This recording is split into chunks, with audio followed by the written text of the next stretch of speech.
Summer is over and school is starting again, which means it's time to get back in routine, but it also means less time for us moms.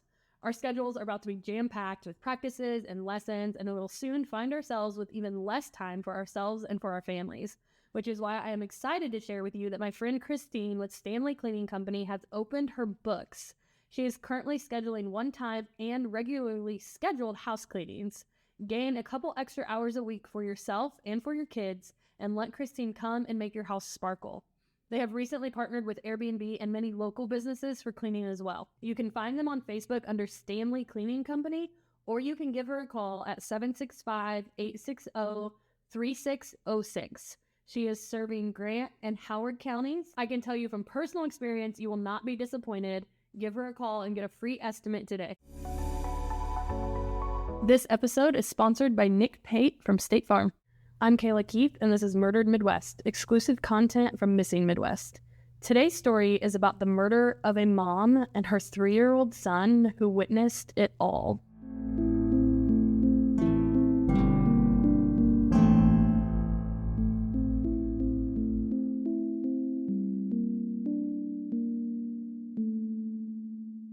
Yikes. Big yikes. Man, that just starts out sad.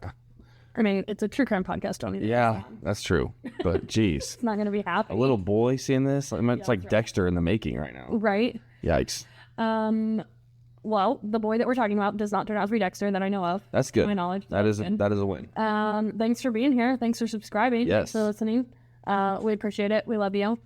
And let's get started. Let's do it. Okay, I'm here for it. No announcements. Are leaving the Midwest Ooh. because I found an interesting case. Rule breaker. Jacksonville, Florida. Okay.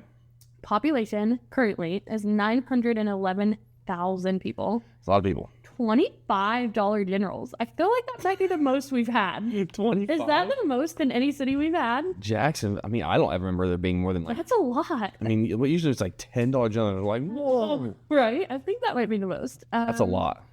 So we're going to be talking about the disappearance of Bonnie Hain. So January 6, 1993 is the day that Bonnie went missing. Now, she was married.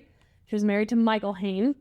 I could not find for how long they had been married, but they had a 3-year-old son named Aaron, and the marriage wasn't great. It had started going south, and it was getting bad, and Bonnie had actually decided to leave Michael. Now, they both worked for, I think it's Evian?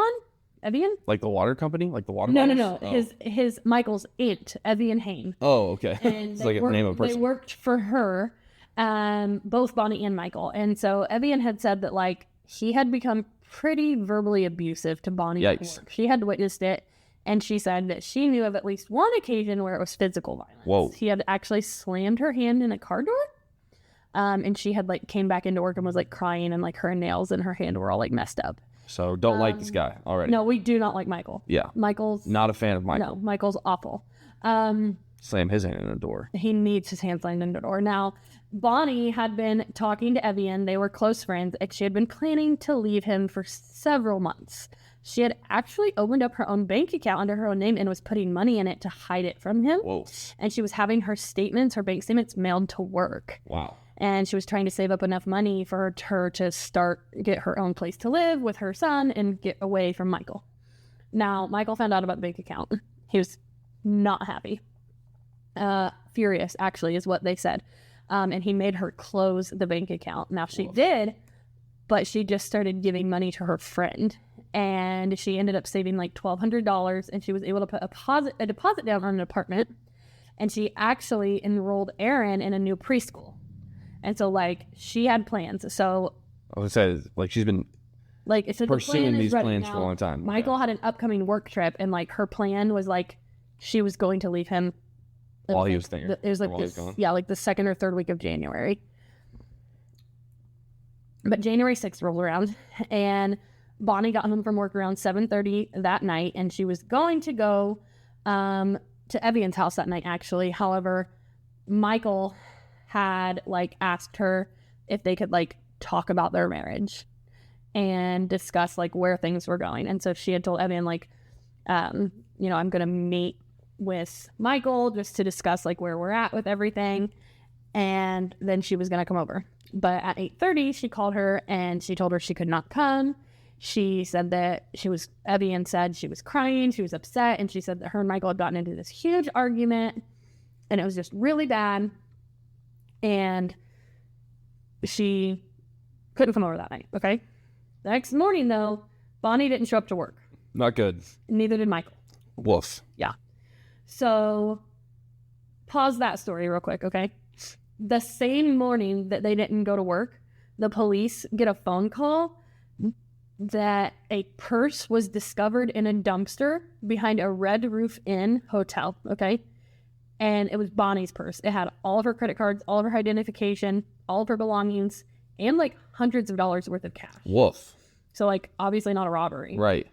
They also found her car parked at like an airport parking lot right beside the Red Roof Inn.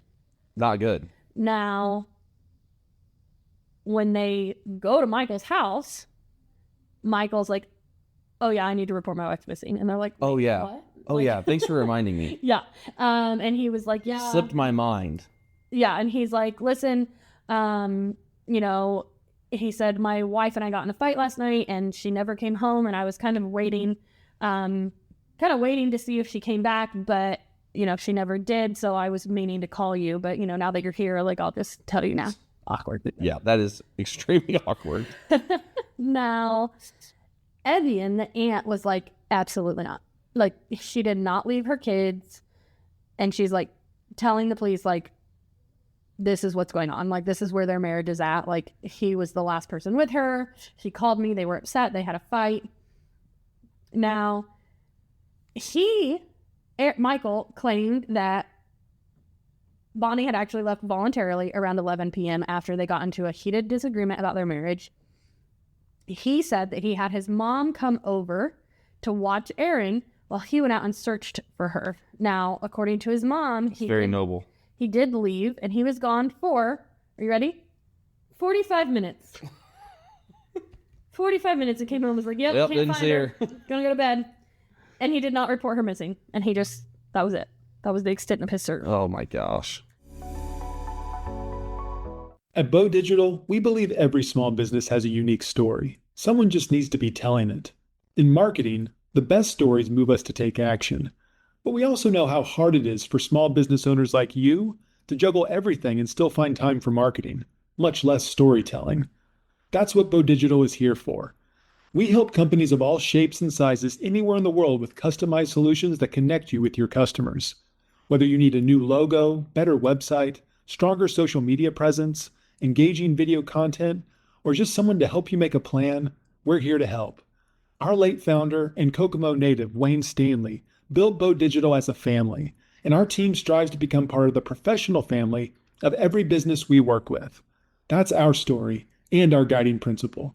So if you're ready to start telling your story with confidence and connect with the right customers, visit bowdigital.com. That's BOWE digital.com. Your marketing deserves a pro. Let's put a bow on it. Now, when they look at the car, okay, and they notice that the driver's seat was pushed really far back. Michael was very tall. Bonnie was not. They also found a shoe print. So this shoe print, okay, so they found it on the floor on the driver's side.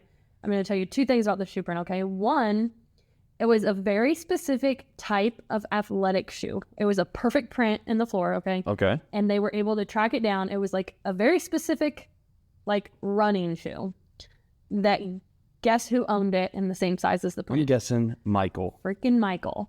And so this shoe print was in the car, is what yes, you're saying? Okay. And the seat was pushed really far back. Okay. Because he was tall, Bonnie was short, and the sounds seat like he was back. driving it.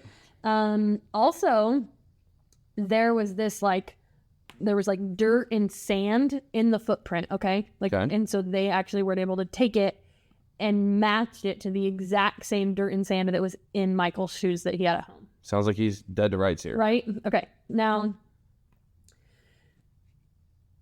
for some reason, Bonnie's parents, this is mind-blowing to me. They say she ran away. Her parents? Her parents think Michael is, like, completely innocent in this. Really? They believe that Bonnie ran away. Everyone else is like, Bonnie would literally never leave her 3-year-old son. She would not. Michael's own family is like, yeah, Michael looks pretty bad. Like, his aunt is like, no. And so, obviously, police are going to talk to Aaron. He's only 3 years old, 3.5, okay? Aaron had some stories. 3-year-old stories. Roman didn't even learn to talk till he was 3, but once he got there, he was... Well, Michael had all the tea. And oh my gosh. He told a child psychologist that Daddy killed Mommy. Whoa. Daddy shot Mommy in the stomach. And then he also said that he went with him to, like, get rid of her body. Now, Bonnie's dad is like, literally Bonnie's dad said, my shoe print is in my wife's car too.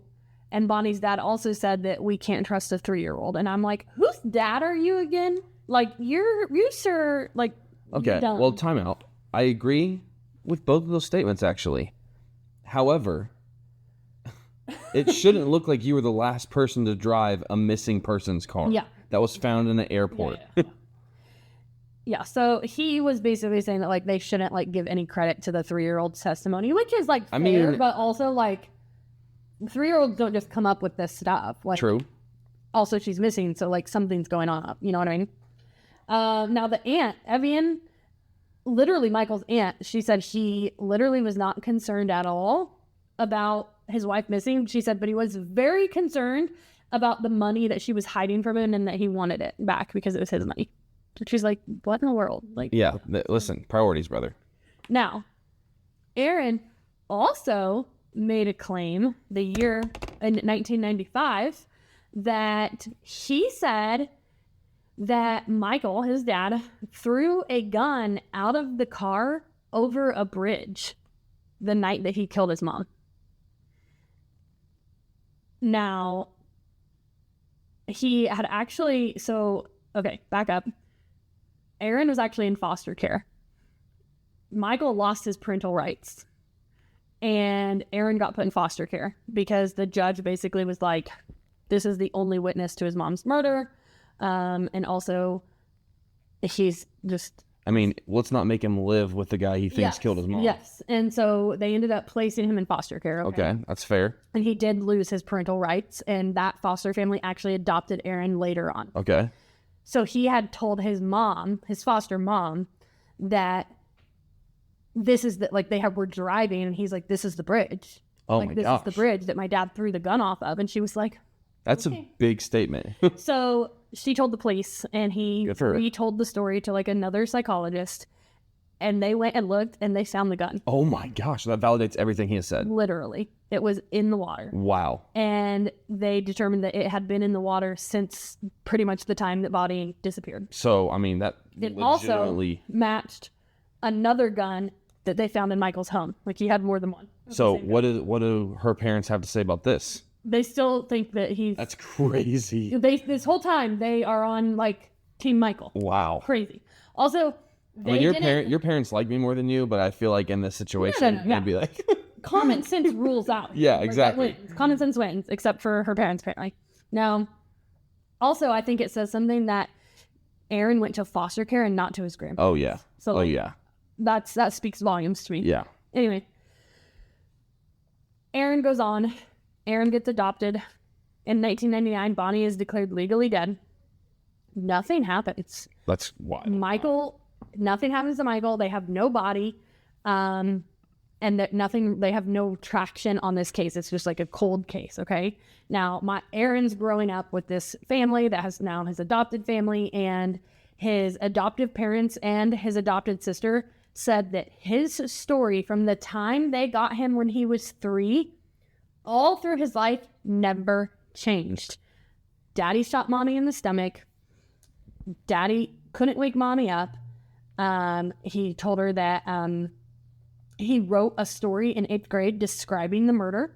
Yikes. And how he had to help, like, with the body. I can't imagine being the teacher reading that one. Right? That's terrible. Jeez. Like, all this stuff. Never changed his story. Always has these, like, memories and, like, can recall what happened that night. Like, fully believes his dad murdered his mom. Okay? Yeah, that's... Woof. Now, him and his adoptive parents later sued Michael. And they basically sued him in a civil court that he was responsible for Bonnie's death. Okay?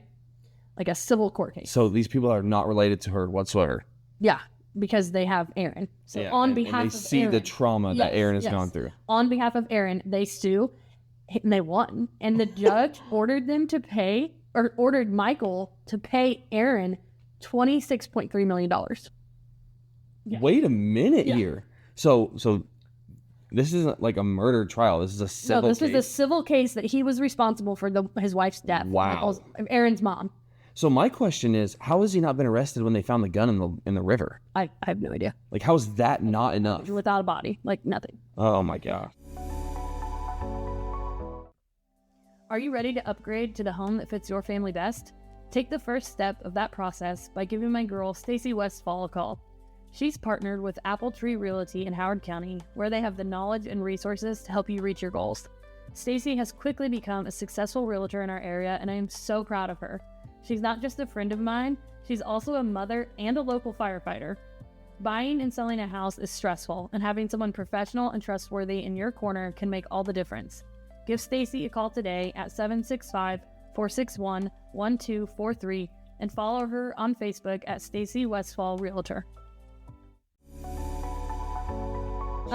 Now, as part of the settlement that they had, Aaron was awarded, because obviously he's not going to be able to pay $26 million. Right. And so they reached a settlement, and Aaron was awarded his childhood home where Michael and Bonnie lived with him when he was little. Okay. Now, it had been rented out in the past, but nobody was currently living there. And so now Aaron's like older, and he's decides that he's going to like fix this house up and like, I don't know what he was going to do with it, rent it, sell it, whatever. He starts digging in the backyard. No. Yeah. He digs up his mom's skull. Oh my gosh. Yeah. In December 2014, Aaron, who now goes by Aaron Frazier, his adopted name, was digging in his backyard that he grew up in, the home that he shared with his mom and his dad before his mom went missing. And he was digging under a concrete slab in the backyard when he found his shovel hit a plastic bag.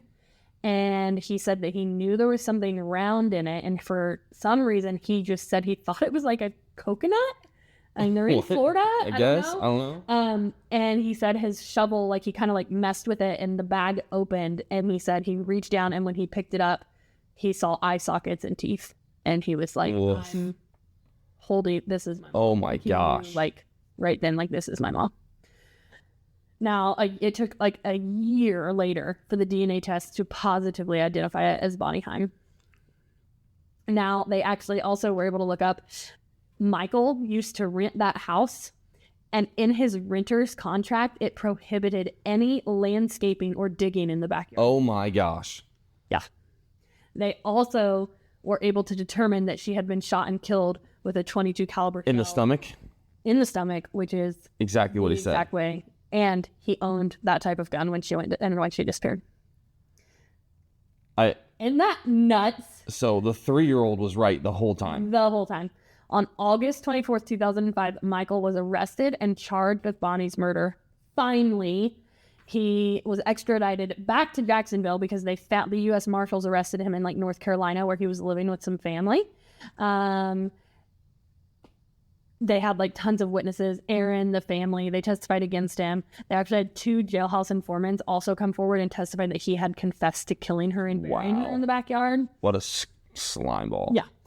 He testified in his own defense and said that he loved his wife and he would never do anything to hurt her.